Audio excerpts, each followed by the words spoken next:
మంచిర్యాల జిల్లా కోటపల్లి మండలంలోని పలు గ్రామాల్లో నిర్మించిన ఇందిరమ్మ ఇళ్ల గృహ ప్రవేశంలో మంత్రి వివేక వెంకటస్వామి, పెద్దపల్లి ఎంపీ వంశీకృష్ణ పాల్గొన్నారు. అనంతరం చెన్నూరు ఎమ్మెల్యే క్యాంపు కార్యాలయంలో ఏర్పాటు చేసిన కోటపల్లి, చెన్నూరు మండల కాంగ్రెస్ కార్యకర్తల సమావేశంలో వారు పాల్గొన్నారు. కేంద్ర ప్రభుత్వం నిర్వహించిన ఎస్ఐఆర్పై కార్యకర్తలకు అవగాహన కల్పించారు. ఈ కార్యక్రమంలో కాంగ్రెస్ బిఎల్ఓలు పాల్గొనాలని, ప్రతి ఓటరు వివరాలను పరిశీలించాలన్నారు.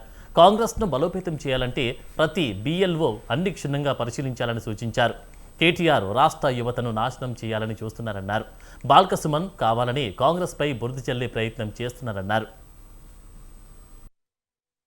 మొన్ననే మీనాక్షి నటరాజన్ గారు, ముఖ్యమంత్రి రేవంత్ రెడ్డి గారు వాళ్ళు పొలిటికల్ అఫేర్స్ కమిటీ మీటింగ్ పెట్టుకొని ఈ సర్ విషయం ఏదైతే ఉన్నదో ఈ ఓటర్ వెరిఫికేషను, మన ఓటర్ లిస్ట్ తీసుకొని ఎవరున్నారు, ఎవరు చనిపోయినరు, ఎవరు పెళ్లి చేసుకున్నారు, కొత్తగా ఎవరు వచ్చిండ్రు, ఎందుకంటే వీళ్ళు ఈ ఎన్యూమరేషన్ ఏదైతే చేస్తున్నారో 2002 సెన్సస్ది తీసుకొని చేస్తున్నారు.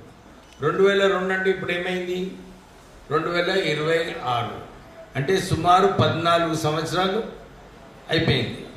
ఇప్పుడు ఎవరైతే ఆ రోజులలో పిల్లలు 5 సంవత్సరాలు 10 సంవత్సరాలు ఉన్నారో వాళ్ళందరూ ఇప్పుడు ఓటర్లు అయిపోయింది, అవునా కదా? అయితే ఇప్పుడు మనకు 2000 తొలగేసారు. ఆ తొలగేయకుండా ఏమవుతుంది, రాహుల్ గాంధీ గారు చెప్పారు కదా, ఓటు చోరీ అవుతుంది, అవునా కదా? మనం అందరం చూస్తున్నాము. బీజేపీ దక్షిణ ప్రాంతంలో వాళ్ళకు ఓట్లు పడతలేవు, వాళ్ళు విజయం సాధిస్తలేవని చెప్పి గమనించి ప్రత్యేకంగా ఎస్ఐఆర్ అని చెప్పి ఒక ముసుకేసుకొని ఎలక్షన్ కమిషన్ని ముందు పెట్టి ఈ కుట్ర నడిపిస్తున్నారని చెప్పి మీ అందరు చూస్తున్నారు. ప్రత్యేకంగా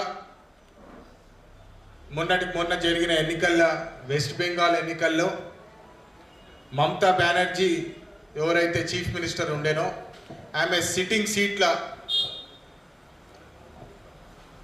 ఆమెని ఓడగొట్టడం జరిగింది.